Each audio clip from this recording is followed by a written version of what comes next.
जय हिंद। तो आज लेकर आए हैं संपूर्ण जीव विज्ञान बायोलॉजी का जितना भी क्वेश्चन इस बुक से है वो टोटल एक ही वीडियो में आपको कवर करा देंगे। तो लगभग 1200 से लेकर 1500 के बीच में क्वेश्चन दिया हुआ है। तो वीडियो में बने रहिएगा क्योंकि वीडियो लॉन्ग होगा और लोगों में ज़रूर शेयर कीजिएगा। आप अपने दोस्तों में शेयर कर दीजिएगा, वीडियो को लाइक करिएगा और चैनल को पहली बार हैं चैनल पर तो सब्सक्राइब जरूर कीजिएगा। तो चलिए स्टार्ट करते हैं। सबसे पहला चैप्टर है कि मानव शरीर क्रिया। मानव शरीर क्रिया के बारे में सबसे पहले देखते हैं। तो चलिए पहला क्वेश्चन है कि मनुष्य के जीवन काल में कितने दांत 2 बार विकसित होते हैं। तो जब पूछेगा कि मनुष्य के जीवन काल में कितने दांत 2 बार विकसित होते हैं तो वह होता है 20। पहला होता है दूध का दांत, उसके बाद ये टूट जाता है, फिर ये विकसित होता है। अगर पूछेगा जीवन काल में कितने दांत होता है तो वह होता है 52। कितना दांत हो जाता है? 52। लेकिन पूछेगा कि अभी वर्तमान में यानी वयस्क मनुष्य में कितना होता है तो 32 होता है। अगर पूछेगा कि जीवन काल में कितने दांत आते हैं तो 52 हो जाएगा, लेकिन वयस्क मनुष्य में पूछेगा तो वह हो जाएगा 32 दांत। चलिए आगे देखिए। मानव शरीर में पाचन का अधिकांश भाग किस अंग में संपन्न होता है। तो मानव शरीर में पाचन का अधिकांश भाग जो होता है छोटी आंत में संपन्न होता है। छोटी आंत सबसे लंबी आहार श्रृंखला है, सबसे लंबी आहार श्रृंखला होती है।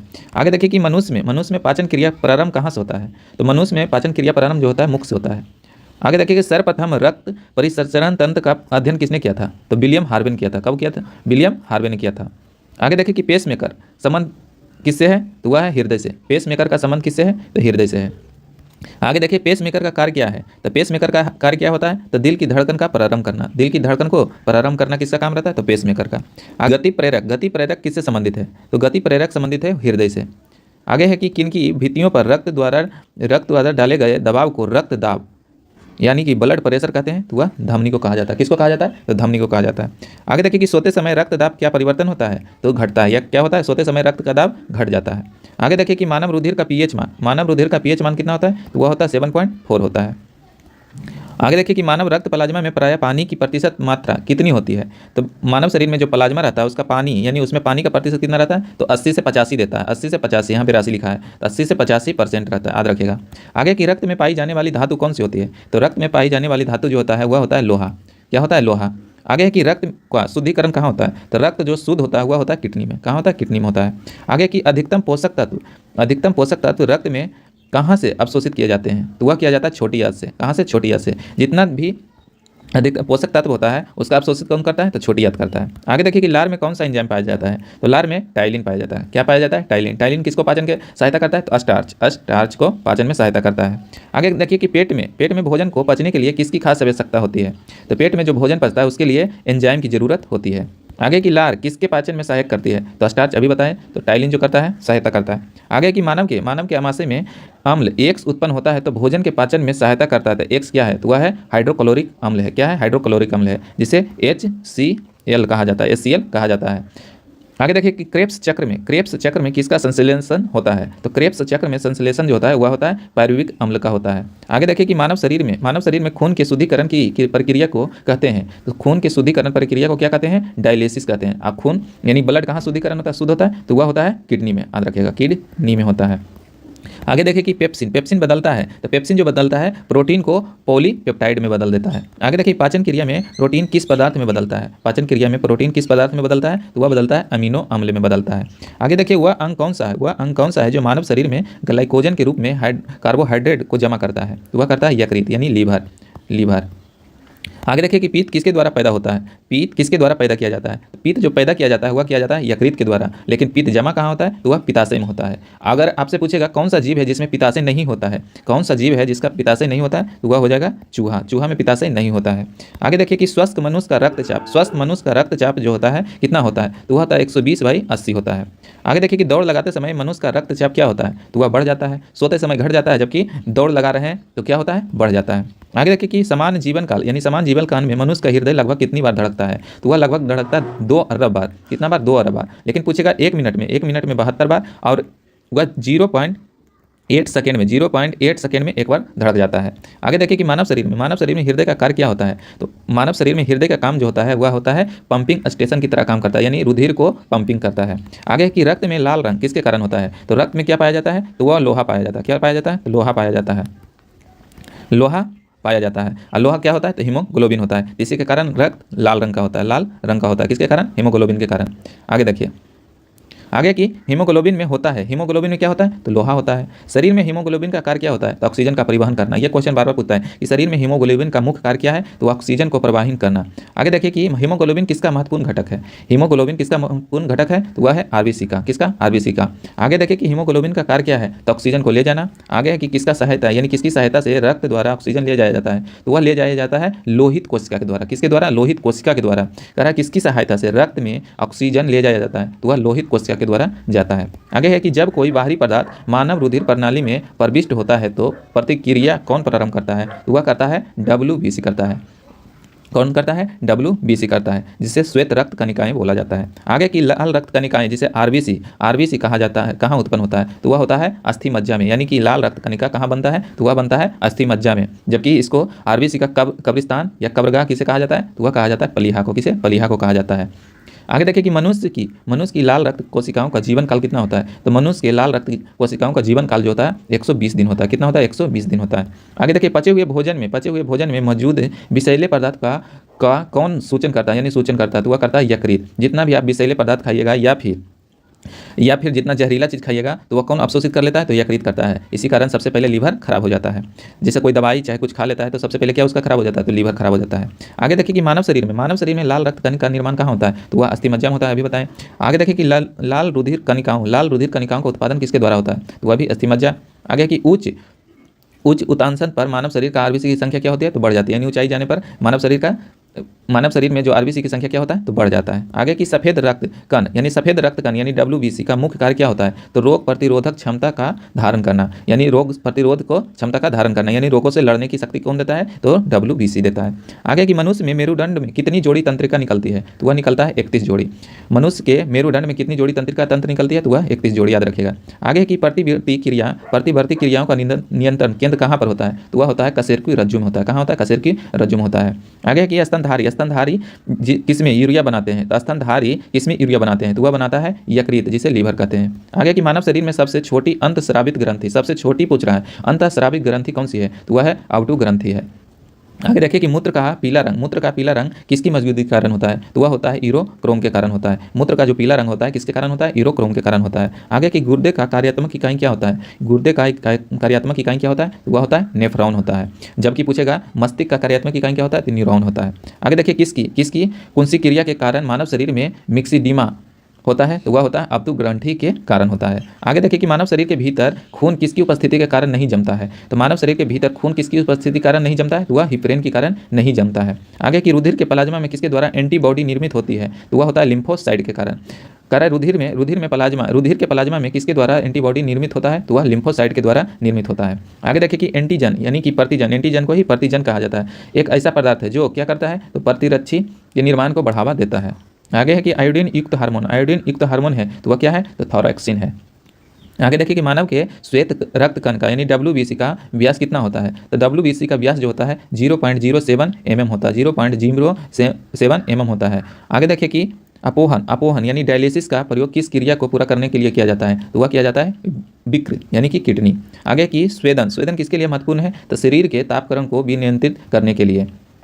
आगे देखिए कि समानता निषेचन होता है तो समानता निषेचन कहाँ होता है तो वह गर्भाशय में होता है। समानता निषेचन कहाँ होता है तो गर्भाशय में होता है। आगे है कि एमनियोसेंटोसिस एक तरीका है जो बताता है क्या बताता है भ्रूण के लिंग का बताता है, भ्रूण में लिंग का बताता है यानी कि लड़का है या लड़की है। आगे है कि मानव शरीर में रक्तचाप नियंत्रित होता है तो मानव शरीर में रक्तचाप नियंत्रित कहाँ होता है तो अधिवृक्क ग्रंथि में होता है।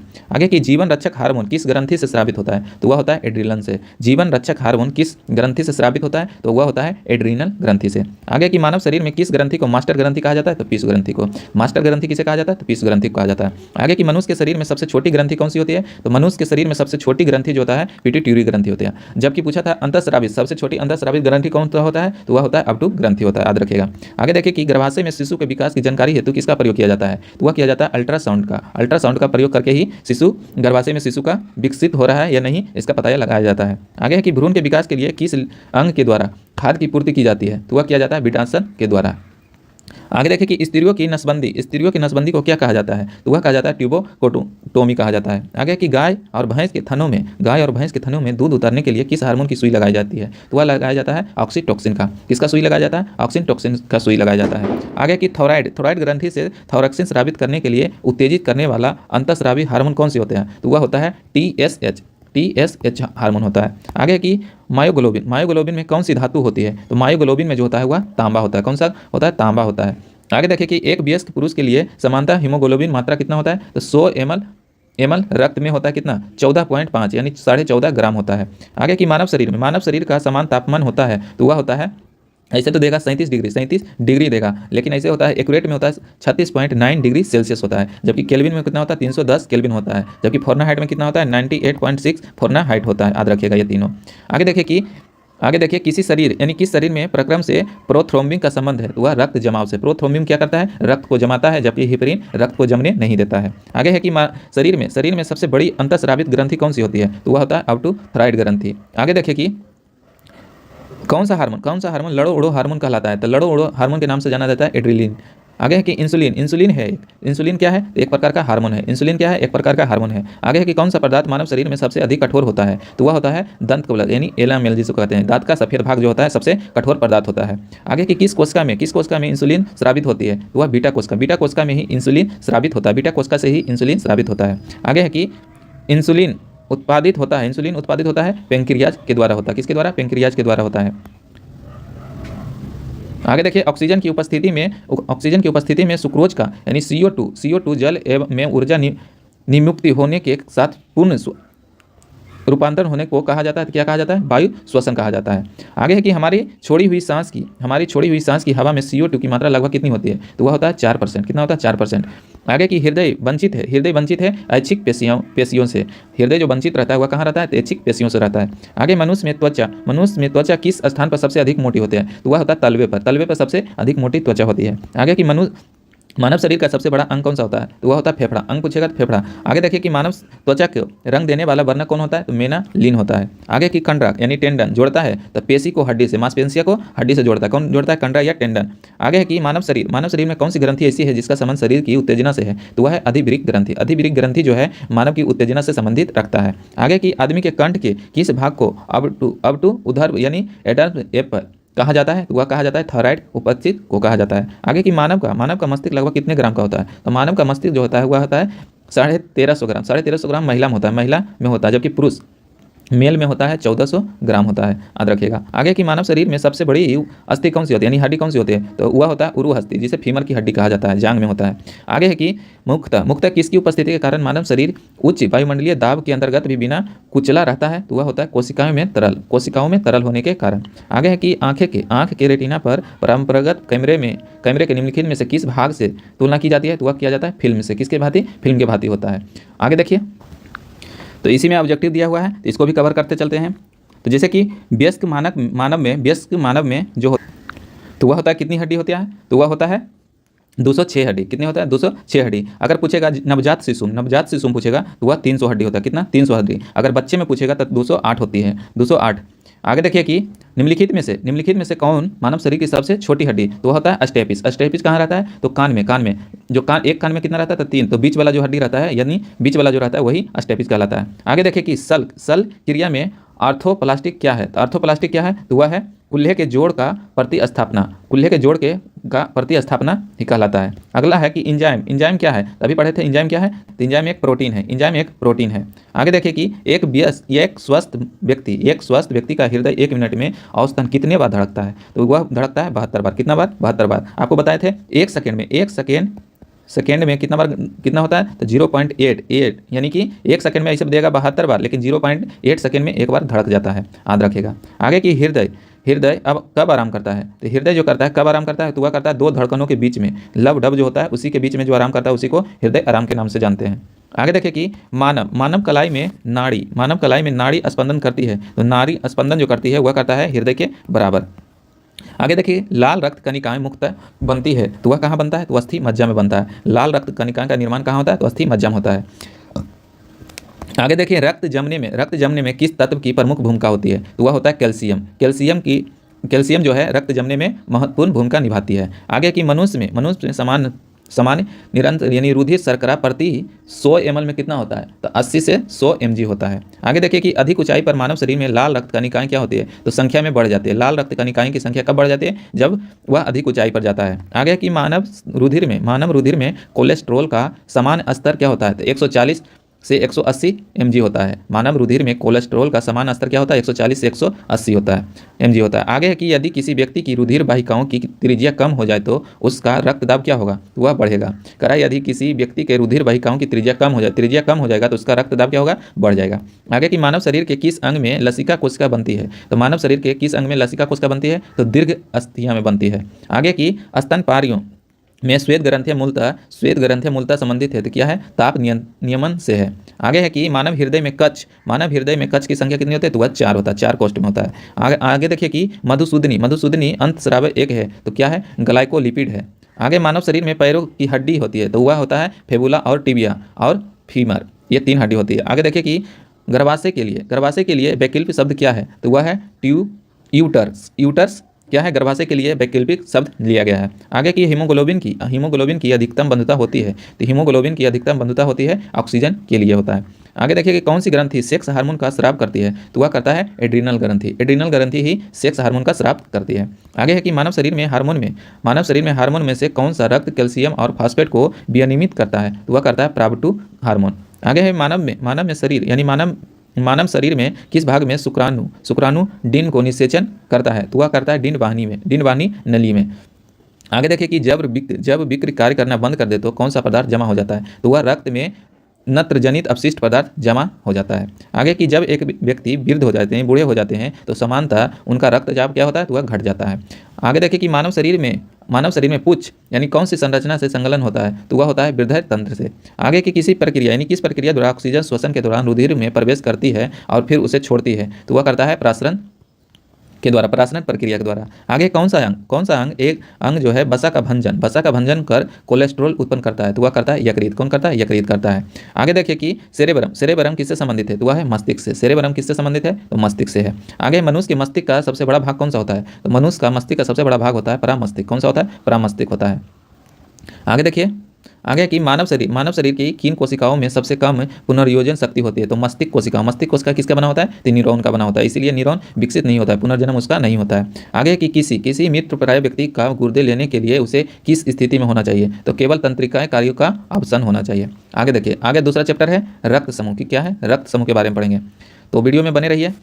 आज टोटल बायोलॉजी का जितना भी क्वेश्चन होगा आपको कवर करा देंगे, तो वीडियो लॉन्ग होगा तो वीडियो में बने रहिएगा, लाइक तो जरूर कीजिएगा। तो चलिए स्टार्ट करते हैं। पहला है कि यदि एक पिता का रक्त वर्ग जो है ए है और माता का रक्त वर्ग ओ है, तो बताइए उनके पुत्र में कौन सा रक्त वर्ग हो सकता है, तो वह हो सकता है ओ हो सकता है। आगे देखिए कि कोई भी प्रकार के रुधिर वाला व्यक्ति किसी आकस्मिक संकट में किसी प्रकार के रुधिर वाले व्यक्ति को रुधिर दान कर सकता है, तो वह केवल ए बी या बी को दे सकता है और ए को और ओ को नहीं दे सकता है। आगे देखिए कि यदि माता पिता में से एक का रुधिर वर्ग ए बी है और दूसरे का ओ है, तो उनके बच्चों का संभावित रुधिर वर्ग क्या होगा, तो ए या बी होगा, इसके अलावा कोई नहीं होगा। आगे देखिए कि संतानों की भ्रूणीयावस्था में माता के गर्भाशय के अंदर ही रक्त का थक्का बनने से मृत्यु हो जाती है। इस रोग को इरिथ्रोब्लास्टिस फिटेलिस कहा जाता है। इसका कारण क्या है, तो पिता का RH फैक्टर प्लस तथा माता का RH फैक्टर माइनस होना। आगे है कि कौन सा रक्त समूह सर्वग्राही का मतलब होता है सभी से ले सकता है लेकिन दे नहीं सकता, तो कौन होता है, तो ए बी होता है। आगे कि ए बी रक्त वाले व्यक्ति को सर्वग्राही कहा जाता है क्योंकि उसके रक्त में प्रतिपिंड का अभाव होता है। आगे देखिए सर्वत्रिग्राही यानी कौन सी रुधिर वर्ग को कहा जाता है, तो वह भी ए बी को कहा जाता है। कौन सा रक्त है वर्ग जो सर्वत्रिक दाता है यानी दे सकता है, तो ओ निगेटिव होता है। कौन होता है, ओ निगेटिव, सभी को दे सकता है। आगे देखिए कि यदि किसी पुरुष का रक्त वर्ग ए बी हो यदि किसी पुरुष का रक्त वर्ग ए बी हो तथा महिला का रक्त वर्ग बी हो, तो उनकी संतानों में कौन सा रक्त उपस्थित नहीं हो सकता है, तो वह ओ नहीं हो सकता है। आगे देखिए कि किसी एक समानता व्यक्ति के रक्त का पीएच स्तर क्या होता है, तो वह होता है कितना, रक्त का पीएच स्तर करना होता है 7.35 से 7.45 के बीच में होता है, ऐसे 7.4 देता है। चलिए देखिए मानव रक्त की सयांता का कारण क्या होता है, तो रक्त में प्रोटीन, सयांता का कारण क्या होता है, चिकनापन का कारण क्या होता है, तो वह होता है प्रोटीन, रक्त में प्रोटीन की उपस्थिति के कारण। आगे देखिए कि सफेद रक्त कण का मुख्य कार्य क्या होता है, तो रोग प्रतिरोधक क्षमता का धारण करना यानी रोगों से लड़ने की क्षमता प्रदान करना। आगे कि निम्न रक्त वर्ग सर्वदाता यानी सर्वाधिक दाता होता है, तो वह होता है ओ निगेटिव होता है। आगे देखिए कि तीसरा चैप्टर, तीसरा में है कि मानव अस्थियां यानी मानव हड्डी के बारे में। तो चलिए, मनुष्य में कुल कितनी हड्डी होती हैं? तो मनुष्य में कुल 206 हड्डी होती हैं। अगर बच्चे में पूछेगा तो बच्चे में होता है 208 होता है, लेकिन नवजात शिशु में पूछेगा तो 300 होता है। कितना होता है? 300। नवजात शिशु में हड्डी की संख्या कितना? 300 याद रखेगा। मनुष्य की खोपड़ी में कितनी हड्डी होती है? तो अस्थियां होती है, तो वह होता है 8। मनुष्य की खोपड़ी में सिर्फ पूछेगा तो 8, अगर पूरा सिर में पूछेगा तो 29 हो जाएगा। कितना हो जाएगा? 29 हो जाएगा। मनुष्य के शरीर में पसलियों की कितने जोड़े होते हैं? तो पसली कितना होता है? 12 जोड़ी होता है। आगे कि मनुष्य यानी शरीर की सर्वाधिक प्रबल अस्थि यानी सबसे मजबूत अस्थि क्या होता है? तो जबड़े की हड्डी सबसे मजबूत हड्डी मानी जाती है। आगे की मानव शरीर की सबसे छोटी हड्डी आपको बताए थे कान का होता है, जो मध्य कान में होता है, तो वह स्टेपिस कहलाता है। आगे की मानव शरीर की सबसे लंबी हड्डी फीमर, जो कि जांघ में रहता है, तो फीमर कहलाता है। मनुष्य के शरीर में पैर की हड्डी होती है, खोखली होती है। क्या होती है? खोखली होती है। मनुष्य के शरीर में पैर की हड्डी क्या होती है? तो खोखली होती है। आगे देखिए टिबिया नामक हड्डी कहाँ पाई जाती है? तो टांग में। और मानव शरीर के किस अंग की हड्डी सबसे लंबी होती है? तो जांघ की, जिसको फीमर कहते हैं। आगे देखिए वृद्धावस्था में मनुष्य की हड्डी क्यों कमजोर हो जाता है? तो कैल्शियम की कमी के कारण हड्डी कमजोर हो जाती है। आगे देखिए कि वयस्क मानव में होती है तो कितना होता है? तो 206 हड्डी होती है। आगे देखिए हमारे शरीर की लघुत्तम हड्डी कौन होता है? तो वह लघुत्तम मतलब छोटी होती है, तो कान में, जो कि स्टेपिस कहलाता है। आगे की निम्नलिखित में कौन सा मानव शरीर का सबसे छोटी हड्डी होती है? वह स्टेपिस होती है। आगे देखिए कि मनुष्य की खोपड़ी में कुल कितनी हड्डियां होती हैं? तो 29 होती है, बताए थे, पूरा शरीर में पूछेगा।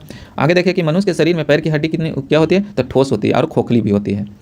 चौथा चैप्टर देखिए, चौथा है कि स्वास्थ्य एवं स्वस्थ। पहला है कि एथलीट को किससे जल्दी और ज़्यादा ऊर्जा मिलता है? तो वह मिलता है कार्बोहाइड्रेट को, यानी एथलीट को क्या दिया जाता है? तो जल्दी ऊर्जा पाने के लिए वह कार्बोहाइड्रेट दिया जाता है। आगे कि लंबे समय तक कठोर शारीरिक कार्य के पश्चात मांसपेशियों में थकान अनुभव होने का कारण क्या होता है? तो ग्लूकोज का अपक्षय हो जाना। आगे कि रक्त ग्लूकोज स्तर समानता व्यक्त किया जाता है तो भाग प्रति मिलियन में किया जाता है, भाग प्रति मिलियन में किया जाता है। आगे कि शरीर में ऊतकों का निर्माण किससे होता है? शरीर में ऊतकों का निर्माण किससे होता है? तो प्रोटीन से होता है। किससे होता है? प्रोटीन से होता है। आगे कि प्रोटीन को मानव माना जाता है, प्रोटीन को माना जाता है शरीर का निर्माण करने वाला माना जाता है। एंजाइम मूल रूप से क्या होता है? तो प्रोटीन होता है। एंजाइम क्या है? तो यह प्रोटीन है। आगे की जैविक सिस्टम में रासायनिक क्रिया की प्रतिक्रिया को तेज करने की उत्तरदायी कौन होता है? तो वह होता है एंजाइम होता है। आगे देखिए कि सोयाबीन में प्रोटीन का प्रतिशत कितना होता है? तो सोयाबीन में प्रोटीन का प्रतिशत होता हुआ 42 होता है। आगे की कैप्सूल का आवरण होता है, यानी बाहरी परत बना होता है, किसका बना होता है? तो स्टार्च का बना रहता है। आगे है कि शहद का प्रमुख घटक क्या होता है? शहद का प्रमुख घटक क्या होता है? फ्रुक्टोज होता है। आगे देखिए कौन सी शर्करा तत्काल ऊर्जा प्रदान करती है? तो ग्लूकोज। और शहद में मुक्त क्या होता है? कार्बोहाइड्रेट होता है। शहद में मुक्त क्या होता है? कार्बोहाइड्रेट होता है। सर्वाधिक ऊर्जा प्रदान करता है कार्बोहाइड्रेट। सर्वाधिक ऊर्जा प्रदान कौन करता है? कार्बोहाइड्रेट। आगे देखिए मानव शरीर में कार्बोहाइड्रेट पुनः संग्रहित होता है कहाँ? तो ग्लाइकोजन के रूप में होता है। आगे है कि शाकाहारी अधिकतम प्रोटीन कहाँ से पाते हैं? वह दाल से पाते हैं। दाल में अत्यधिक प्रोटीन पाया जाता है। आगे प्रोटीन का प्रमुख स्रोत क्या है? तो सोयाबीन में बताएं कितना होता है? तो 42% होता है। आगे की मानव शरीर में वसा जमा होता है, तो मानव शरीर में वसा जो जमा होता है वसा ऊतक में होता है। आगे की ऊँट बिना पानी के कुछ दिनों तक मरुस्थल में रहता है, ऐसा हुआ कर पाता है किसके कारण? तो अपने कुबड़ में जमा किए गए चिकनाई यानी वसा का प्रयोग करके। आगे की दांत में क्या होता है? तो कैल्शियम फॉस्फेट होता है। आगे की किस तत्व का संबंध दांतों की विकृति के साथ होता है? तो वह होता है फ्लोरीन। आगे की हृदय की धड़कन को नियंत्रित करने के लिए कौन सा खनिज आवश्यक है? तो हृदय की धड़कन को नियंत्रित करने के लिए कौन सा खनिज आवश्यक है? तो वह है पोटेशियम। आगे की सागरीय खरपतवार किसका महत्वपूर्ण है? तो सागरीय खरपतवार जो होता है वह है आयोडीन का महत्वपूर्ण स्रोत है। आगे की आयोडीन का सर्वोत्तम स्रोत क्या है? तो शैवाल है। आयोडीन का सर्वोत्तम स्रोत क्या है? तो वह शैवाल है। आगे की उपस्थित तथा हड्डियों के निर्माण और संपोषण में आवश्यक तत्व कौन सा होता है? तो वह होता है कैल्शियम। क्या होता है? कैल्शियम। आगे की दाक्षर कोशिका अरक्ता रोग किसकी अपसमानता के कारण होता है? तो लाल रुधिर कणिकाओं के कारण होता है। आगे देखिए प्रचुर मात्रा में खाद्य प्रोटीन के 2 अज्ञात स्रोतों को कौन सा है? तो सोयाबीन और मूंगफली, ये दोनों में प्रोटीन अत्यधिक पाया जाता है। आगे की दूध में प्रोटीन और कार्बोहाइड्रेट के अतिरिक्त पोषकदायक अन्य तत्वों में सम्मिलित है, वह है कैल्शियम और पोटेशियम है। आगे की सीमेंट और अस्थियों दोनों का विद्यमान रहता है, यानी सीमेंट में और हड्डी में क्या रहता है? तो वह कैल्शियम रहता है। आगे है किसकी कमी से एनीमिया रोग होता है? तो वह लोहा की कमी से क्या होता है? एनीमिया रोग हो जाता है। आगे है कि किस विटामिन का संबंध रक्त थक्का से है? तो वह है विटामिन के रक्त को थक्का बनाने में सहायता करता है। आगे की मानव शरीर में औसतन ऑक्सीजन का तत्व कितना परसेंट होता है? तो वह लगभग होता है 65%। कितना होता है? 65%। यहाँ पर गलत दिया है। आगे देखिए कि पालक के पत्तों में किसकी मात्रा सबसे अधिक होती है? तो आयरन की। साग सब्जी में वैसे भी आयरन की मात्रा सबसे अधिक होती है। आगे सबसे अधिक आयरन किसे पाया जाता है? तो हरी पत्तेदार सब्जियां में। आगे देखिए कि मूत्र के स्रावन को बढ़ाने वाली औषधि क्या होता है? तो वह होता है डाययूरेटिक होता है। आगे की टाइफाइड से शरीर का कौन सा अंग प्रभावित होता है? तो वह आंत होता है। टाइफाइड से जो हमारे शरीर प्रभावित होता है आंत होता है। पेशिश रोग के लिए उत्तरदायी प्रोटोजोआ कौन है? एंटमीबा। आगे है कि आंखों की दूरी यानी आंखों की दूरदृष्टि की बीमारी किसके कारण होता है? तो वह होता है नेत्र गोलक के छोटे हो जाने के कारण।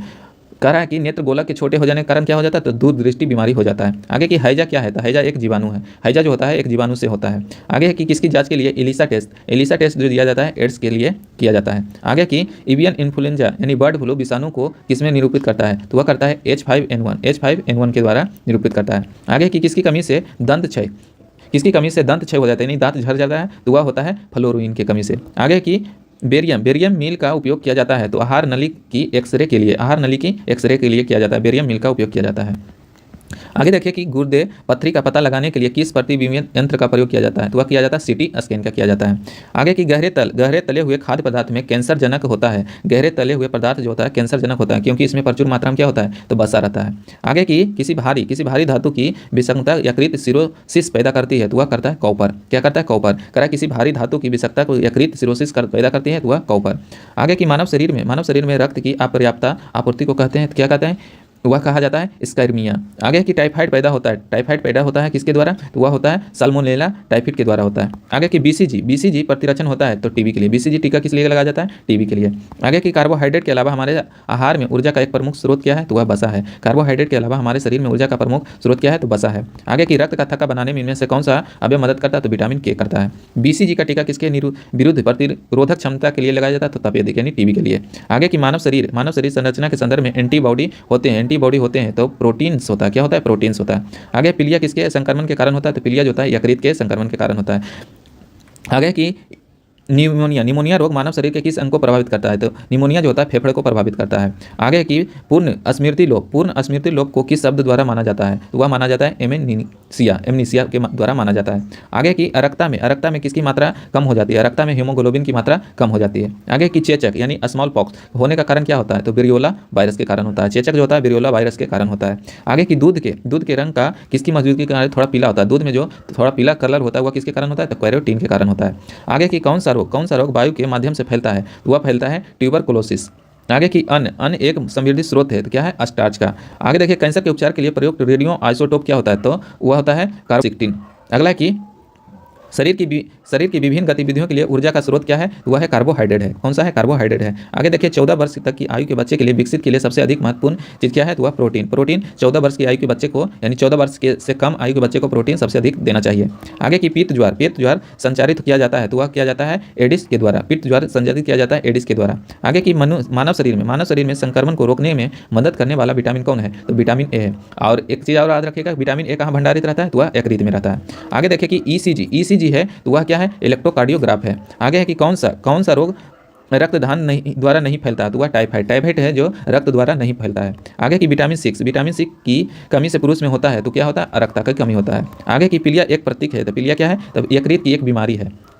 आगे देखिए कि चेचक के प्रति टीकाकरण में समावेश किया जाता है, तो जीवित प्रतिरक्षकों को किया जाता है। आगे देखिए कि किसी बीमारी यानी जिस बीमारी में रक्त में शर्करा का स्तर बढ़ जाता है उसका नाम क्या है, तो उसका नाम है डायबिटीज मेलिटमस। आगे की मनुष्य में अल्फा टॉक्सिन खाद्य विषमता द्वारा समानता कौन सा अंग प्रभावित होता है, तो वह बताए थे आपको यकृत होता है। सबसे प्रभावित अगर विषैला चीज खाइएगा तो कौन होगा, तो यकृत होगा। आगे की मिनी माता रोग के कारण क्या होता है, तो पारा से ही मिनी माता रोग होता है। सबसे पहले मिनी माता रोग कहाँ हुआ था, तो वह हुआ जापान में। कहाँ हुआ था, जापान में हुआ था, याद रखिएगा, जापान में हुआ था। आगे की अनुवांशिक रोगों में कौन यौन संबंधित है, तो वह हीमोफीलिया है। हीमोफीलिया जो है यौन संबंधित रोग है। आगे देखिए कि जापानी एन्सेफेलाइटिस का कारक होता है, तो वह होता है विषाणु। क्या होता है, विषाणु होता है। आगे की दोष युक्त विरक्त वाले व्यक्ति के लिए आपोहन का उपयोग किया जाता है। इनमें से निहित प्रक्रम क्या होता है, तो प्रासरण होता है। आगे की ईईजी में किस अंग का क्रियात्मक प्रणाली संकट होती है, तो वह होता है मस्तिष्क में। ईईजी मस्तिष्क, जब ईसीजी देगा तो हृदय हो जाएगा। आगे की कैसीन दूध होता है, तो वह प्रोटीन होता है। कैसीन दूध में होता है, तो प्रोटीन के रूप में। आगे की किस तत्व की कमी के कारण घेंघा रोग होता है, तो घेंघा रोग किसकी कमी के कारण होता है, तो आयोडीन की कमी के कारण होता है। आगे देखिए किसकी उपस्थिति के कारण दूध में मिठास आता है, तो दूध में मिठास जो आता है लैक्टोज के कारण आता है। स्वरों को मानव रिहायशी क्षेत्रों से दूर रखना किसके लिए उन्मूलन में सहायता करता है, तो जापानी एन्सेफेलाइटिस के द्वारा। आगे है कि घात करो और छिप जाओ नाम से विख्यात विषाणु कौन सा है, तो वह है RSV विषाणु है। RSV विषाणु जो है घात करो और छिप जाओ के नाम से जाना जाता है। आगे की चिकित्सक परामर्श देते हैं कि हमें अपना भोजन वनस्पति घी की अपेक्षा तेल में बनाना चाहिए, क्योंकि तेल में असंतृप्त वसा होती है। आगे देखिए कोलेस्ट्रॉल क्या है, तो कोलेस्ट्रॉल जंतु वसा में उपस्थित वसीय अल्कोहल है। आगे देखिए कि आहार में लवण का मुख्य उपयोग क्या है? तो भोजन के पाचन के लिए अपेक्षित हाइड्रोक्लोरिक अम्ल लघु मात्रा में पैदा करना होता है। आगे की वसा में घुलनशील विटामिन होता है, तो वसा में घुलनशील विटामिन जो होता है कैल्शिफेरॉल, कीरोटिन और टोकोफेरॉल होता है। आगे है कि एक कार्यशील महिला को प्रतिदिन कितना प्रोटीन लेना चाहिए? तो एक कार्यशील महिला को जो है 45 ग्राम प्रोटीन लेना चाहिए। आगे देखिए एनोसीमिया क्या है कहते हैं, किसको कहते हैं? तो घ्राण संवेदना की कमी को कहते हैं। आगे की शरीर की कैलोरी आवश्यकता गर्मी की अपेक्षा सर्दियों में शरीर में कैलोरी की आवश्यकता जो होता है गर्मी की अपेक्षा सर्दियों में बढ़ जाती है, क्योंकि अधिक कैलोरी आवश्यक होता है शरीर की तापमान बनाए रखने के लिए। आगे देखिए आगे की दूध का धवल रंग किसकी उपस्थिति के कारण होता है? तो वह होता है कैसिन के कारण। संतुलित आहार में संटिकट क्या होना चाहिए? तो 1/5 प्रोटीन, वसा और कार्बोहाइड्रेट होना चाहिए। आगे देखिए कि पौधे और जंतुओं में कार्बोहाइड्रेट किस रूप में संचित होता है? तो पौधे और जंतुओं में कार्बोहाइड्रेट जो होता है वह स्टार्च और ग्लूकोज के रूप में संचित रहता है।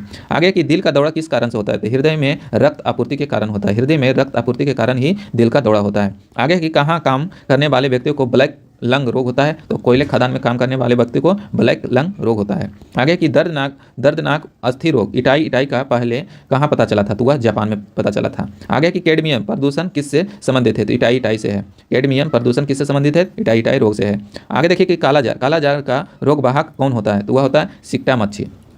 आगे देखिए कि चेचक के लिए टीके का आविष्कार किसने किया था? तो चेचक के टीके का आविष्कार जो किया था लुईस पास्चर ने किया था। आगे की श्वेत फुसफुस रोग पाया जाता है। श्वेत फुसफुस रोग जो पाया जाता है सीमेंट उद्योग के कर्मचारियों को।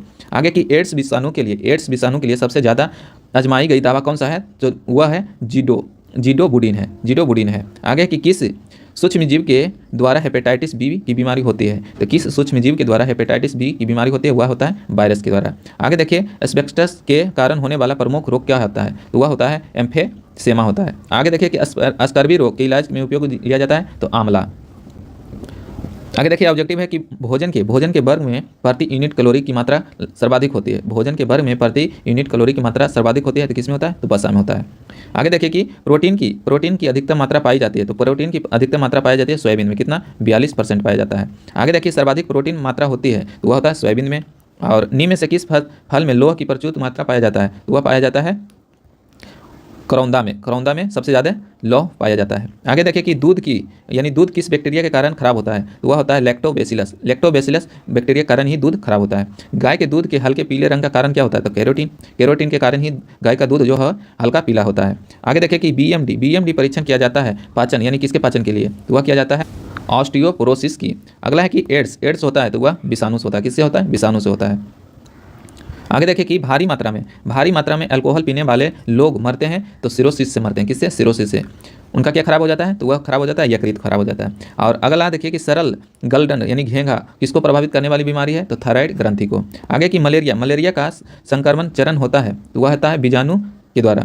आगे देखिए कौन सा कवकीय रोग है? कौन सा है जो कवकीय रोग है? एक्जिमा जो है कवकीय रोग है, यह कवक से होता है। आगे है कि छोटी माता चिकन पॉक्स पैदा होती है तो वह होता है डीएनए विषाणु द्वारा। आगे है कि काली मौत किसे कहा जाता है? तो प्लेग किससे फैलता है? तो वह चूहे से फैलता है। किससे फैलता है? चूहे से फैलता है। आगे है कि डेंगू बुखार के कारण मानव शरीर में किसकी कमी हो जाता है? तो डेंगू बुखार जिस हो जाता है तो उसमें प्लेटलेट्स की मात्रा सबसे अधिक कम हो जाती है। आगे देखिए विटामिन पार्ट नंबर 5 जो कि विटामिन से है। तो पहला है कि गाजर किस विटामिन का समृद्धि स्रोत है? तो गाजर है विटामिन ए का समृद्धि स्रोत है। गाजर में सबसे ज़्यादा विटामिन ए पाया जाता है। तो वीडियो को लाइक ज़रूर करिएगा और शेयर तो ज़रूर कीजिएगा ताकि हमें मोटिवेट मिले। और चैनल पर पहली बार हैं तो सब्सक्राइब भी जरूर कीजिएगा क्योंकि बहुत इंपॉर्टेंट क्वेश्चन है। एक ही वीडियो में आपको पूरा बायोलॉजी कवर करा रहे हैं। अगला देखिए कि मानव शरीर में विटामिन ए संचित रहता है। तो मानव शरीर में विटामिन ए संचित रहता है यकृत में, आपको बताए थे। थायमिन क्या है? तो थायमिन विटामिन बी को कहा जाता है। आगे की जिस विटामिन को कोबाल्ट कहते हैं वह क्या है? तो विटामिन B12 है। आगे की बच्चों में अंगों की अस्थियां मुड़ जाती है। यदि किसकी कमी होती है? तो विटामिन डी की कमी होती है। यानी बच्चों में हड्डी जो मुड़ जाती है किसकी कमी के कारण होता है? विटामिन डी की कमी के कारण। विटामिन डी हमें किससे प्राप्त होता है? तो वह सूर्य के प्रकाश से होता है। आगे देखिए कि विटामिन B2 का अन्य नाम क्या है? तो वह है राइबोफ्लोविन। आगे की एक कठोर परिश्रम करने वाले पुरुष की दैनिक ऊर्जा की आवश्यकता कितना होता है? तो 4000 कैलोरी होता है। कितना? 4000 किलो कैलोरी होता है। आगे की साइनोकोलाबामीन क्या है? तो विटामिन बी का अन्य नाम है। आगे की विटामिन जो खट्टे फलों में पाया जाता है तथा चर्म को स्वस्थ रखने के लिए जरूरी होता है विटामिन सी सबसे ज़्यादा किससे मिलता है? तो आंवला से मिलता है। विटामिन सी का सर्वोत्तम स्रोत क्या है? तो आंवला है। आगे देखिए कि किस विटामिन की कमी के कारण मसूड़े में रक्त आता है। तो मसूड़े में रक्त जो आता है विटामिन सी की कमी के कारण आता है। आगे कि विटामिन सी का रासायनिक नाम क्या है, तो वह है अस्कॉर्बिक अम्ल है। आगे कि किस सब्जी यानी किस सब्जी से प्राप्त न होने वाला विटामिन है, तो विटामिन डी। विटामिन डी हमें कहाँ से प्राप्त होता है, तो सूर्य से प्राप्त होता है। किससे होता है, सूर्य से प्राप्त होता है। आगे देखिए प्रातःकालीन धूप में मानव शरीर का कौन सा विटामिन उत्पन्न होता है, तो विटामिन डी होता है। और तत्काल विटामिन कौन सा बनता है, यह डी ही बनता है। आगे कि मछलियों के यकृत के तेल में, यकृत मतलब लीवर के तेल में किसकी प्रचुर मात्रा होती है, तो विटामिन डी की मात्रा अधिक होती है। आगे कि विटामिन डी के सर्जन में क्या हो पाया जाता है, तो वह पाया जाता है कैल्सीफेरॉल पाया जाता है। आगे विटामिन ई विशेषतः किसके लिए महत्वपूर्ण है, तो लिंग ग्रंथियों की समान क्रिया से है। आगे देखिए कि क्वेश्चन ऑब्जेक्टिव में है कि रक्त का थक्का बनाने में किस विटामिन की आवश्यकता पड़ती है, तो विटामिन के की आवश्यकता पड़ती है। विटामिन ई का रासायनिक नाम क्या है, तो टोकोफेरॉल है। टोकोफेरॉल विटामिन ई को कहा जाता है। आगे देखिए रक्त स्कंदन में कौन सा विटामिन क्रियाशील होता है, तो विटामिन के। रक्त स्कंदन का मतलब होता है जमाना, रक्त को जमाने में मदद कौन करता है, विटामिन के। मानव शरीर में रक्त का थक्का किस विटामिन से बनता है, तो विटामिन के। मनुष्य के नेत्र के स्वास्थ्य संचलन के लिए किस विटामिन की आवश्यकता होती है, तो विटामिन ए। जिसे विटामिन ए की कमी रहेगा रतौंधी हो जाता है। आगे देखिए सूर्य के विकिरण यानी किरणों से कौन सा विटामिन प्राप्त होता है, तो विटामिन डी। और रतौंधी के लिए विटामिन ए। आगे देखिए निम्नलिखित में से किसका निर्माण हमारे शरीर में नहीं होता है, तो हमारे शरीर में निर्माण नहीं होता हुआ होता है डी विटामिन ए का। किससे मिलता है, तो पपीता, गाजर। आगे देखिए कि जिस विटामिन कोबाल्ट होता है, तो कोबाल्ट किसको कहा जाता है, विटामिन B12 को कहा जाता है। आगे देखिए निम्नलिखित विटामिनों में से कौन सी किसी स्वप्न को पर्याप्त अवधि तक याद रखने में सहायता करता है, तो विटामिन कौन करता है, विटामिन B6 करता है। आगे है कि रक्त का थक्का बनाने के लिए विटामिन के, रतौंधी के लिए विटामिन ए।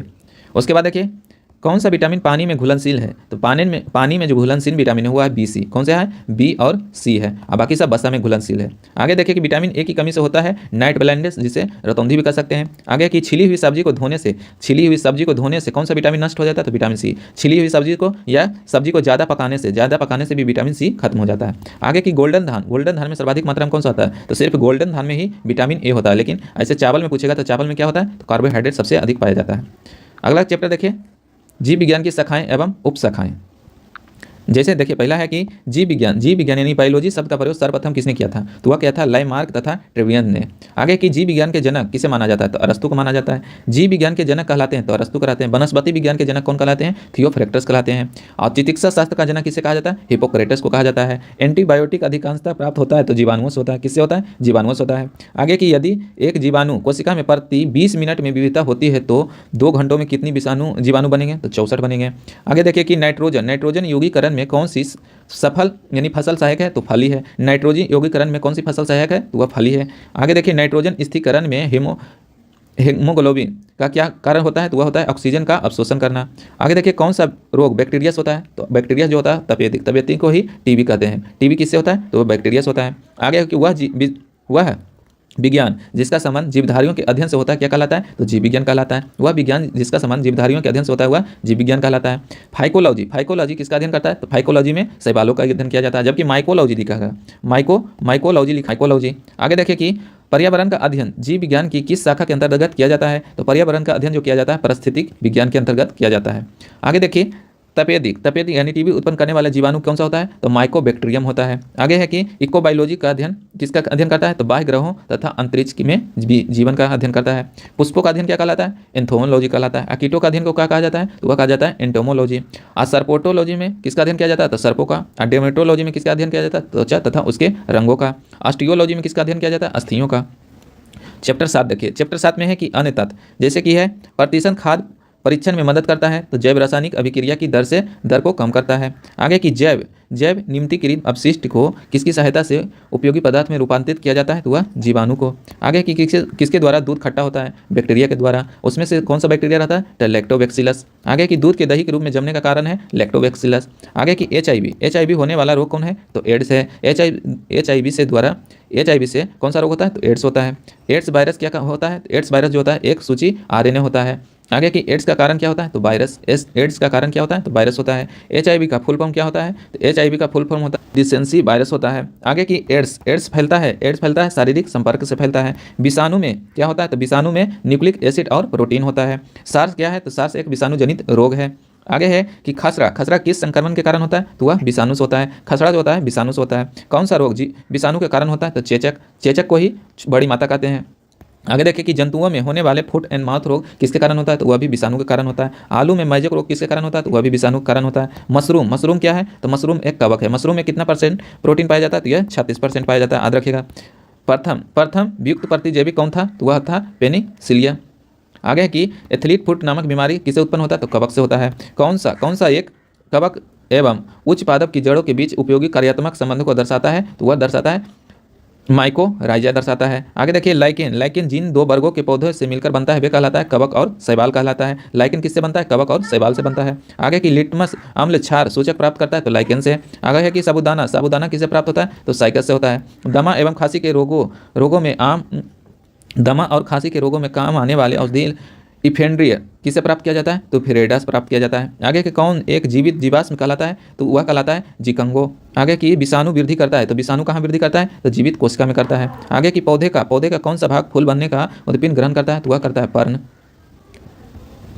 आगे देखिए कि कुरिंजी पुष्प के 12 वर्ष के एक बार खिलने का कारण क्या होता है, तो वह होता है फ्लोरेंस श्राव का कारण होता है। संसार का सबसे छोटा पुष्प कौन सा होता है, बुल्फिया होता है। फूलगोभी में पौधे का उपयोग भाग कौन सा होता है, तो ताजा पुष्प समूह होता है। आगे है कि विश्व का सबसे बड़ा पुष्प कौन सा होता है, तो वह होता है रेफिलेसिया होता है। जीवन चक्र की दृष्टि से पौधे का सबसे महत्वपूर्ण अंग कौन सा होता है, तो पुष्प होता है। आगे की प्याज में खाद्य योग्य भाग कौन सा होता है, तो तना होता है। आलू क्या है, रूपांतरित तना है। आगे की तारपीन का तेल प्राप्त किया जाता है, तो चीड़ के पेड़ से। आगे सामान्य प्रयोग में आने वाला मसाला लौंग कहाँ से प्राप्त किया जाता है, तो फूल की कली से किया जाता है। सामान्य प्रयोग में आने वाला मसाला लौंग कहाँ से प्राप्त किया जाता है, फूल की कली से प्राप्त किया जाता है।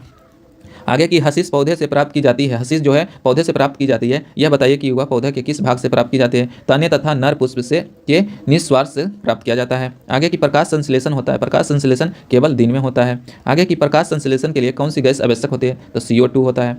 आगे की पौधे व पेड़ का खाना तैयार करने की प्रक्रिया क्या कहलाती है, तो फोटोसिंथेसिस कहलाता है। आगे की सिंकोना की छाल से प्राप्त औषधि को मलेरिया उपचार के लिए प्रयुक्त किया जाता है। जिस कृत्रिम औषधि के इस प्राकृतिक उत्पाद को प्रतिस्थापित किया गया वह है क्लोरोक्विन के नाम से जाना जाता है। आगे की किस पेड़ की छाल मसाले के रूप में प्रयोग किया जाता है, तो दालचीनी पेड़ के छाल से प्राप्त किया जाता है। आगे है कि चंदन के पेड़ को क्या माना जाता है, तो आंशिक मूल परजीवी माना जाता है। आगे की नर पुष्प और स्त्री पुष्प दोनों को जन्म देने वाले पादप कहलाते हैं, तो उभयलिंगीय श्रेयी कहलाते हैं। आगे की पत्ती के लाल नारंगी और पीला रंग किसके कारण होता है, तो वह होता है कैरोटीनाइड के कारण। आगे की गेहूं, जौ, नींबू, राई, नारंगी और बाजरा संबंधित है, तो 3 पादप परिवारों से है। आगे की बांस को किसमें वर्गीकृत किया गया, तो बांस एक घास है। आगे की धनिया में उपयोगी अंश होता है, तो पत्ते और सूखे फल जो होते हैं धनिया में उपयोगी होता है। और बांस जो होता है सबसे अधिक बढ़ने वाला, एक दिन में लगभग 1 फीट बढ़ जाता है। कितना बढ़ जाता है, 1 फीट बढ़ जाता है। आगे की जैव ईंधन किसके बीज से प्राप्त होता है, तो वह होता है जेट्रोफा से होता है।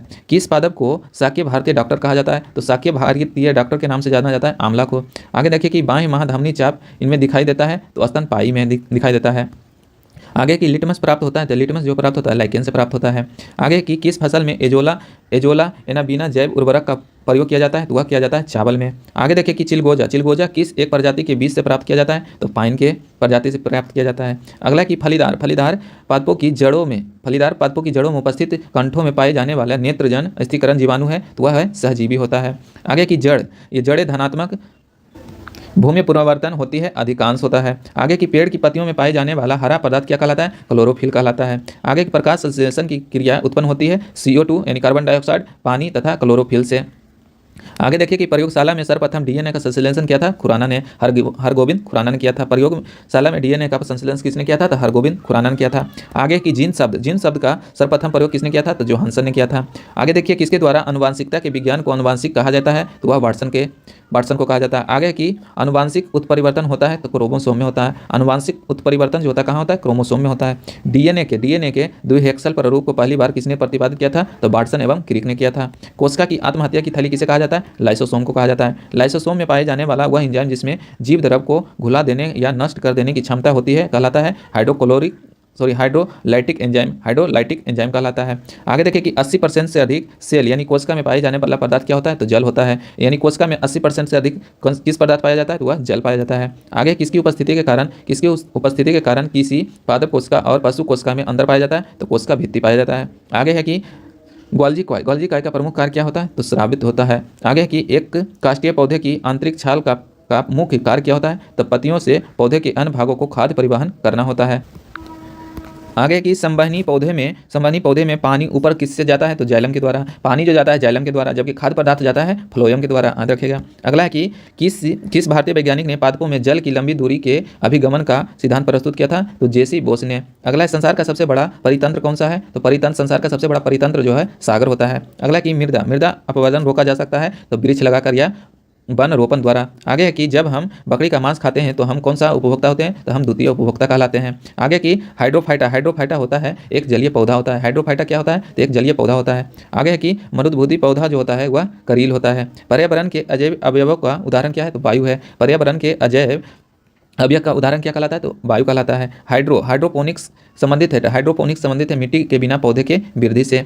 आगे की सौर ऊर्जा का सबसे बड़ा यौगिकरण कौन होता है? तो हरे पौधे होता है। सौर ऊर्जा का सबसे बड़ा यौगिकरण कौन होता है? तो हरे पौधा होता है। आगे की पारिस्थितिक संतुलन बनाए रखने के लिए भारत में वन क्षेत्र कितने अनुपात होना चाहिए? तो वह 33.3% होना चाहिए, यानी एक तिहाई होना चाहिए। आगे की भारत में मैंग्रोव वन की खेती के लिए कौन सा क्षेत्र प्रसिद्ध है? तो दक्षिण 24 परगना का संयोजित खाली जंगल का। अगला कि एपीफाइटर बहुत अधिक विकसित होती है ऐसे पौधे को जो अन्य पौधे पर निर्भर करता है यांत्रिक मदद हेतु। आगे है कि पादप जल का एक सुविधा है जिससे नियंत्रित दशाओं में पादपों का उगन संभव हो पाता है। आगे देखिए कि अधिकांश मरुस्थलीय पादप रात्रि के समय ही पुष्प होते हैं क्योंकि मरुस्थलीय कीट रात्रि के समय सक्रिय हो जाते हैं। आगे है रेगिस्तान में पैदा होने वाले पौधे कहलाते हैं जीरोफाइटा। आगे है कि पारिस्थितिकी के निके की संकल्पना को प्रतिपादित किया था? तो वह किया था ग्रिस्नेल ने। आगे की सबसे अस्थायी पारिस्थितिक तंत्र कौन सा है? तो समुद्र है। आगे मनुष्य किसके द्वारा जीव मंडल में पारिस्थितिक संतुलन बनाए रख सकता है? तो संबंधित पौधे की नई किस्में और पालतू पशु की नई नस्लें विकसित करना। आगे है कि सामाजिक विनिकी यानी सहकारी स्वामित्व वाली भूमि पर उपयोगी पौधे का उगना और उनकी व्यवस्था करना होता है। आगे की राष्ट्रीय वनस्पतिक उद्यान कहाँ पर स्थित है? तो वह लखनऊ में है। भारत में वन अनुसंधान संस्था कहाँ है? तो देहरादून में है। आगे की पृथ्वी का विशालतम पारिस्थितिक तंत्र कौन होता है? जलमंडल होता है। आगे देखिए कि एक कृत्रिम पारिस्थितिक तंत्र निरूपित करता है? तो वह जलीय जीवलाशा द्वारा प्रतीत करता है। आगे की रेड डाटा बुक उन जातियों के बारे में जानकारी देता है जो कि संकटग्रस्त होता है। आगे की भारत में पारिस्थितिक असंतुलन कौन एक प्रमुख कारण है? तो वह है वनोन्मूलन का है। आगे की ताल पारिस्थितिक तंत्र की स्थिरता निर्भर करती है? तो वह करता है उत्पादकों और उपभोक्ताओं पर करता है। आगे की प्राकृतिक के संतुलन को तय करने वाला मुख्य कारण क्या होता है? तो मानव गतिविधियाँ होता है। आगे देखिए वैश्विक विरासत का वन कहा जाता है? तो पश्चिम बंगाल में सुंदरबन को वैश्विक विरासत वन के नाम से जाना जाता है, पश्चिम बंगाल में जो सुंदरबन है। आगे है कि वह वर्णक जो वनस्पति को पराबैंगनी किरणों के दुष्प्रभाव से बचाता है कौन सा है? तो वह है फाइकोसाइनिन। आगे की सर्वाधिक जैव विविधता कहाँ पाई जाती है? तो सर्वाधिक जैव विविधता जो पाई जाती है उसमें कटिबंधीय वर्षा वनों में पाया जाता है। आगे की पारिस्थितिक तंत्र में तत्वों के चक्रण को क्या कहते हैं? तो जैव भूरा रासायनिक चक्र कहा जाता है। आगे की चिपको आंदोलन मूल रूप से किसके विरुद्ध था? तो वन कटाई से। आगे की इको मार्क उन भारतीय उत्पादों को दिया जाता है जो कि पर्यावरण के प्रति मैत्रीपूर्ण हो जाता है। आगे की ओजोन कितनी सांद्रता यानी संकेंद्र पर गंभीर फुसफुसीय रोग उत्पन्न करके मानव स्वास्थ्य को प्रभावित करता है? तो 9 ppm से अधिक होने पर। आगे की विश्व का सबसे अधिक तेजी से बढ़ने वाला जल पादप कौन सा है? तो जल शाही संथी है। अगला है कि यदि विश्व के सभी पादप मर जाते हैं तो सभी पशु भी इसकी कमी से मर जाएंगे। किसकी कमी से मर जाएंगे? तो ऑक्सीजन की कमी से। आगे देखिए कि जब पादप विविधता को प्राकृतिक आवास में संरक्षित किया जाता है तो इस संरक्षण को क्या कहते हैं? तो वह कहते हैं स्वस्थाने। आगे है कि अत्यधिक वनोन्मूलन का सबसे अधिक खतरनाक प्रभाव क्या होता है? तो मृदा अपवर्तन होता है। क्या होता है? मृदा अपवर्तन होता है। आगे देखिए कि चारण आहार श्रृंखला के आधार तल में जीव होता है तो वह उत्पाद होता है। आगे देखिए कि पर्यावरणीय ओजोन के साथ मूलतः संबंधित संगठन है तो वह है नेरी। आगे की मैंग्रोव वन पर वैश्विक तापमान का प्रभाव क्या पड़ता है? तो मैंग्रोव वन के विशाल क्षेत्रों का जलमग्न को हो जाएंगे। आगे की दो भिन्न समुदाय के बीच का संक्रमित क्षेत्र क्या कहलाता है? तो वह कहलाता है इकोटोन कहलाता है। आगे की एक मनुष्य के जीवन को पूर्ण रूप से धारणीय करने के लिए आवश्यक न्यूनतम भूमि को क्या कहा जाता है? तो वह कहा जाता है पारिस्थितिक पद छाप कहा जाता है। आगे की डीएनए का डबल हेक्सिल मॉडल किसने दिया था? तो वाटसन एवं क्रिक ने दिया था। आगे देखिए कि माता पिता के गुण उनकी संतानों में किसके द्वारा स्थानित होता है? तो गुणसूत्र के द्वारा होता है। आगे है कि पुरुष में पुरुषत्व के लिए कौन सा गुणसूत्र संयोजित होता है? तो वह होता है XY। पिता में क्या रहता है? तो XY रहता है। आगे है कि एक सामान्य मानव शरीर कोशिकाओं में गुणसूत्रों की संख्या कितनी होती है? वह 46 होती है। जोड़ा पूछेगा तो 23 जोड़ा हो जाएगा। आगे कि मनुष्य में नर का गुणसूत्र सम्मिलित होता है तो यह XY होता है। आगे की बच्चों के लिंग निर्धारण के लिए उत्तरदायी क्रोमोसोम होता है तो पिता के क्रोमोसोम से होता है। आगे की मनुष्य में कौन सा क्रोमोसोम के मिलने से बालक का जन्म होता है तो पुरुष का Y और स्त्री का X से मिलने से लड़का का जन्म होता है। जबकि पुरुष का X और महिला का भी X रहेगा तो वह लड़की का जन्म होगा। आगे की एक वर्णहत्ता पुरुष व समान महिला के संतानों में पुत्रों की वर्णहत्ता होने की संभावना कितना होता है तो 0% होता है। आगे की शिशु का पितृत्व स्थापित करने के लिए किस तकनीक का प्रयोग किया जाता है DNA फिंगरप्रिंट का किया जाता है। आगे की जीन शब्द किसने बनाया था तो जीन शब्द जो बनाया था मेंडल ने बनाया था। आगे की वर्णहत्ता वाले व्यक्ति को लाल रंग दिखाई देता है, जिसको वर्णहत्ता रहता है ग्रसित रहता है तो उसको लाल रंग दिखाई देता है, हरा रंग दिखाई देता है, लाल रंग यानी उल्टा होता है। आगे की एक वर्णहत्ता पुरुष एक समान महिला से विवाहित करता है तो वर्णहत्ता के लिए लक्षण उत्पन्न हो सकेंगे पुत्रियों के पुत्र में। आगे है कि गुणसूत्र में होता है DNA और प्रोटीन होता है। आगे DNA अंगुली छाप का प्रयोग किसकी पहचान के लिए किया जाता है तो बलात्कारी, माता पिता और चोर का पता लगाया जाता है। आगे की जेनेटिक किसका अध्ययन करता है तो आनुवांशिक और विचरण का अध्ययन करता है। आगे देखिए संसार में किस जीव की संख्या सर्वाधिक है तो मछली की संख्या सबसे अधिक मानी जाती है। आगे की सबसे विषैली मछली कौन सा होता है तो पाषाण मछली सबसे विषैली मछली मानी जाती है। आगे की मच्छरों के नियंत्रण हेतु प्रयोग होने वाली कीटभक्षी मछली है तो वह है गेम्बूसिया। आगे की जल से बाहर निकाले जाने पर मछलियाँ मर जाती हैं क्योंकि वह श्वसन नहीं कर पाती है। आगे की शार्क मछली में कितनी हड्डी होती है तो शार्क मछली में 0 हड्डी होती है। आगे है कि एम्फीबिया बनता है जल एवं स्थल दोनों पर ही रह सकने वाले पशुओं को। आगे देखिए घोंसला बनाने वाला एकमात्र सांप कौन है तो किंग कोबरा है। घोंसला बनाने वाला एकमात्र सांप कौन सा है तो किंग कोबरा है। अगला कि पहला क्लोन पशु डौली कौन सा पशु था तो वह भेड़ का नाम था। अगला कि कुछ रेगिस्तानी छिपकली अपने मल को शुष्क आकार में निष्क्रिय करती है, इससे किस प्रकार की मदद मिलती है तो जीवों का पर्यावरण के अनुसार अनुकूलन का। डायनासोर थे तो डायनासोर कब थे तो मेसोजोइक सरीसृप थे। अगला है कि किसकी उपस्थिति के कारण गिरगिट रंग बदलता है तो वर्णी लवक के कारण बदलता है। आगे है कि पृथ्वी पर विशालतम जीवित पक्षी कौन सा होता है तो वह है शुतुरमुर्ग है। अगला है आगे देखिए कि डुगनो नामक समुद्री जीव जो कि विलोपन की कगार पर है क्या है यह स्तनधारी था। अगला है कि न्यूजीलैंड में पाए जाने वाला उड़नहीन पक्षी यानी उड़ ना सकने वाला पक्षी कौन है तो कीवी है, वहाँ का राष्ट्रीय पक्षी भी कीवी है। आगे देखिए कि आर्कियोप्टेरिक्स जो कि है जेरेसिक युग का सर्वपुरातन पक्षी माना जाता है। आगे देखिए ऑब्जेक्टिव दिया हुआ है कि नवजात शिशु को ट्रिपल एंटीजन वैक्सीन निम्नलिखित में से किन रोगों को प्रतिरक्षण करने के लिए दिया जाता है तो वह दिया जाता है कुकुर खांसी, टिटनेस और डिप्थीरिया के लिए। कुकुर खांसी, टिटनेस और डिप्थीरिया रोकथाम के लिए ट्रिपल एंटीजन वैक्सीन लगाया जाता है। आगे देखिए निम्नलिखित में से कौन रोग जीवाणुओं से उत्पन्न होता है तो जीवाणुओं से उत्पन्न जो होता है तपेदिक, जिसे टीबी कहते हैं। टीबी जो होता है जीवाणु से उत्पन्न होता है, जबकि इन्फ्लुएंजा, मलेरिया, पोलियो ये सब क्या है वायरस है विषाणु से फैलने वाला रोग है। आगे देखिए निद्रा रोग नामक बीमारी जो होता है वह होता है ट्रिप्सोमा नामक एक कोशिकीय जीव से फैलता है। आगे देखिए कि निम्नलिखित में से कौन सा आनुवांशिक रोग लिंग संलग्न है तो लिंग संलग्न जो है वह है रॉयल हीमोफीलिया है। रॉयल हीमोफीलिया जो है एक दूसरे से वंशानुगत चला जाता है। आगे है कि निम्न में से कौन सी व्याधि अनुवांशिक है तो व्याधि अनुवांशिक है वह है हीमोफीलिया है। आगे देखिए कि किस तत्व की कमी से घेंघा रोग हो जाता है तो घेंघा रोग बताए थे आयोडीन की कमी से हो जाता है। आगे देखिए हृदय की धड़कन नियंत्रित करने के लिए निम्न में से कौन सा खनिज आवश्यक है तो हृदय की धड़कन को नियंत्रित करने के लिए कौन सा खनिज आवश्यक है तो वह है पोटेशियम। और सोडियम क्या करता है तो सोडियम हमारे रक्त को थक्का जमाने में मदद करता है। और लोहा हमें किससे प्राप्त होता है सबसे ज़्यादा तो वह हरी पत्तेदार सब्जियां से होता है। आगे देखिए कि ब्लू बेबी नामक प्रदूषक कारित बीमारी पीने वाले जल में निम्न में से किसके अधिक विद्यापन होने के कारण होता है तो वह होता है नाइट्रेट अधिक होने के कारण होता है। आगे है कि निम्नलिखित में से कौन सा पोटेशियम अल्पता से समृद्धि होता है तो वह होता है निम्न रक्तचाप जो होता है पोटेशियम अल्पता यानी पोटेशियम कम मिलने से होता है। आगे देखिए पेंगुइन चिड़िया जो होता है कहाँ पाई जाती है तो पेंगुइन चिड़िया जो पाई जाती है वह पाया जाता है ठंडे प्रदेशों में जैसे अंटार्कटिका में पाया जाता है। आगे की सबसे बड़ा उड़ने में असमर्थ के मतलब नहीं उड़ने उड़नहीन पक्षी जो सबसे तेज गति से दौड़ सकता है वह कौन कहलाता है वह ऑस्ट्रिच कहलाता है जिसे शुतुरमुर्ग कहते हैं। आगे की पावो क्रिस्टेंसन किसका वैज्ञानिक नाम है तो मोर का। आगे की वह एकमात्र पक्षी जो पीछे की ओर उड़ता है तो गुंजन पक्षी जो है पीछे की ओर भी उड़ सकता है। आगे की ह्वेल के हृदय जो होता है कितने चैम्बर का होता है तो मछली का जो होता है वह 3 चैम्बर होता है, लेकिन ह्वेल जो होता है उसका अपवाह में 4 चैम्बर होता है। जैसे देखिए कि सरीसृप में कितने चैम्बर होता है तो 2 चैम्बर होता है, लेकिन अपवाह में एक मगरमच्छ है जिसका 4 चैम्बर होता है, याद रखिएगा।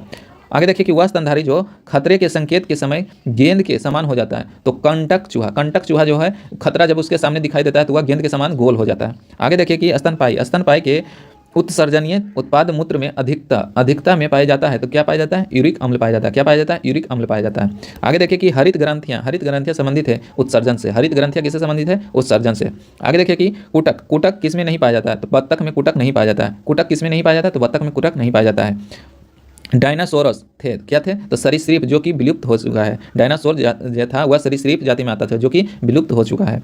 आगे देखिए कि आर्कियोप्टेरिक्स किन वर्गों के प्राणियों के बीच की योजक कड़ी है? तो वह है सरीसृप व पक्षी वर्ग के। आगे देखिए कि किस समूह के जीवों का डूबने से हुई मृत्यु का पता लगाने का महत्व है? तो डाइटम जो है, कोई भी जीव डूबता है तो उसका पता लगाया जाता है डाइटम के द्वारा ही पता लगाया जाता है।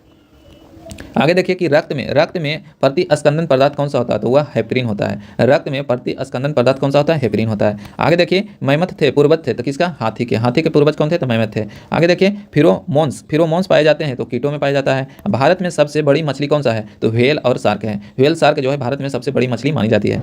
आगे देखिए कि प्राइमेटो का आधुनिक मानव का निकटतम संबंधित कौन है? तो वह है गोरिल्ला है। अब पांडा भी उसी कुल का है जिसका भालू है। भालू और पांडा एक ही कुल से आता है। आगे देखिए अधिकांश कीट जो है श्वसन कैसे करता है? तो अधिकांश कीट जो है वह श्वसन बतख तंत्र से करता है। आगे कि किस सर्प का भोज मुख्य रूप से अन्य सर्प है? तो वह नागराज या किंग कोबरा जो है अन्य सांपों को खाता है। आगे कि तालाबों और कुओं में किसको छोड़ने से मच्छर को नियंत्रित करना में मदद मिलती है? तो वह होता है गेम्बुसिया जीव को छोड़ने से मच्छर या भाग जाता है या खा जाता है इसे। आगे की मधुमक्खी में पुंग धूप होता है तो वह होता है जनन क्षम नर होता है। कपोत दूध उत्पन्न करता है। कपोत जो दूध उत्पन्न करता है वह कौन है? तो वह पक्षी वर्ग में आता है। आगे है कि कौन सा भाग हाथी के गंज दंत के रूप में बदलता है? तो दूसरा कृंतक जो है हाथी के दंत गंज के रूप में बदल जाता है। आगे देखिए डार्विन फिजिक का प्रयोग किस समूह के लिए किया जाता है? तो पक्षी वर्ग के लिए किया जाता है। आगे कि विलोपन की कगार पर सर्वाधिक संकट पातम एशिया का शीर्ष पर भक्षी कौन है? तो ढोल है। ढोल जो है वह संकटग्रस्त पक्षी आता है जो कि एशिया में।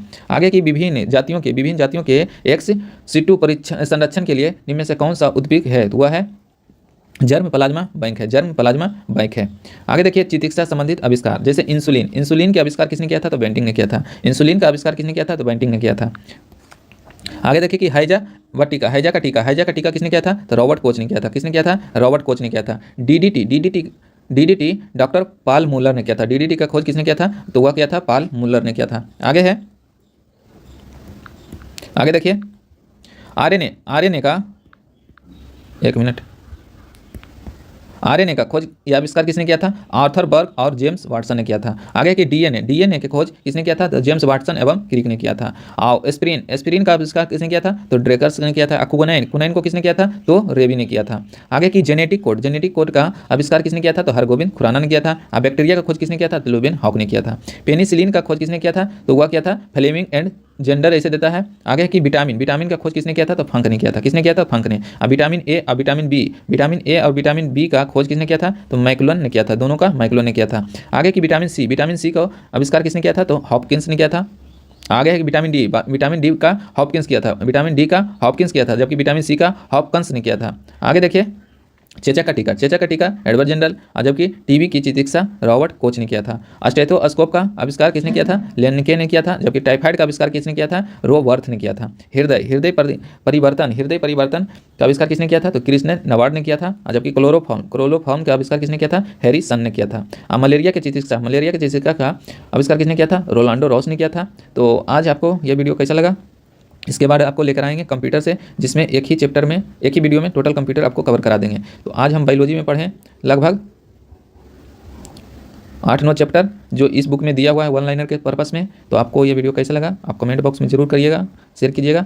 तो आज जीव विज्ञान में मानव शरीर की क्रिया पढ़ें, उसके बाद पढ़ें रक्त समूह के बारे में, उसके बाद पढ़ें मानव अस्थियाँ के बारे में, उसके बाद पढ़ें स्वास्थ्य एवं पोषण के बारे में, उसके बाद पढ़ें विटामिन के बारे में, उसके बाद पढ़ें जीव विज्ञान की शाखाएं एवं उपशाखाएं के बारे में, उसके बाद पढ़ें अन्य तथ्य,